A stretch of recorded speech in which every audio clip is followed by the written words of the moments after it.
Sigurado nakikita nyo rin po siya, yung kanyang mata.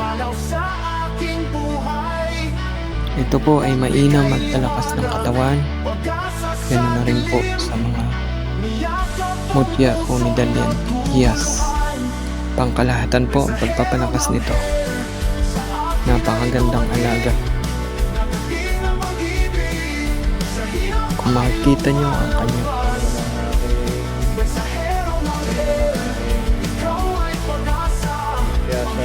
ito naman po ang sa baboy na kinargahan po ito ng orasyon.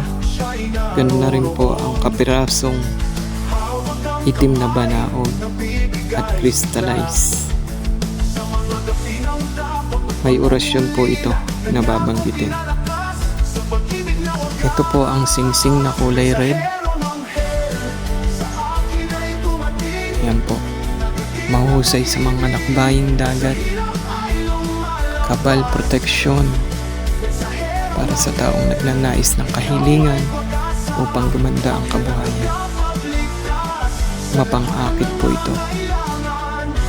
Nagagamit din sa mga pagtaya-taya.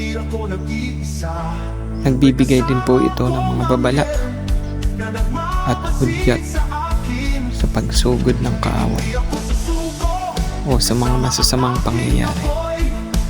Malakas na gabay, proteksyon para sa taong magagamit. Meron pong babanggiting salita. Isa ito sa talagang nakakamangha na bato, kakaiba. Kung mapapansin niyo po, talagang may iba't ibang uri ang kanyang. Ito naman po yung mabigat na medalyan na talagang makapal ang pagkaka-uri niya. Narito po si San Jose na nagbabasbas sa kanyang magina. Kakaiba po at namumula na siya sa sobrang katagalan. Ito po naman ang mutya ng langka. Ang lehitimong batong inkanto. Pwede pong ilagay sa tela at pwede rin pong lambat ang ilagay ninyo. Kaiba po yung mukha niya.